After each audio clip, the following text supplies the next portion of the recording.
కష్టం వచ్చినప్పుడు, శ్రమ వచ్చినప్పుడు దేవుడికి దూరం అయిపోతున్న మనం ఎక్కడ? కష్టాలలో, శ్రమలలో దేవుడే నా ధైర్యం, దేవుడే నా సమస్యకు పరిష్కారం అన్న దావీదు భక్తి ఎక్కడ? బాధలలో నెమ్మదినిచ్చేదేది?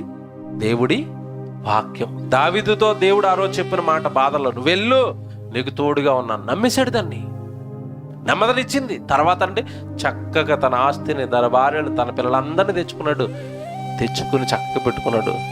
ఇది జరిగిన తర్వాత అంటే దావీదు తన జీవితకాలంలో ఒక కీర్తన రాశాడు. ఏంటో తెలుసా కీర్తన? శ్రమ వచ్చినప్పుడు దేవుడిని ఆశ్రయించండి. నేను శ్రమ వచ్చినప్పుడల్లా దేవుడిని ఆశ్రయించాను, నా జీవితం చాలా బాగుందని ఒక కీర్తన రాశాడు. సమూయేలు రెండో గ్రంథం 22వ అధ్యాయము. ఏమంటే 22వ అధ్యాయం మొదట మీరు చదివితే కీర్తన రాస్తున్నాడు. శత్రువుల మీద జయం వచ్చిన తర్వాత కీర్తన రాశాడు. ఇది 22 మొదట్లో చదువుకుంటే మీకు ఉంటుంది. 7వ వచనానికి వెళ్ళిపోతాం.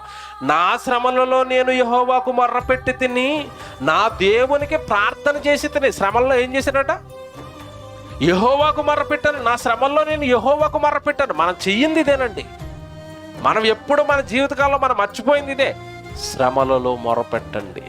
యెహోవాకు మొరపెట్టి తిని, నా దేవుని ప్రార్థన చేసి తిని, ఆయన తన ఆలయములలో ఆలకించి నా ప్రార్థన అంగీకరించేను, నా మొర్ర ఆయన చెవులలో. ఈ మాట ఎందుకు చూపించాను తెలుసా?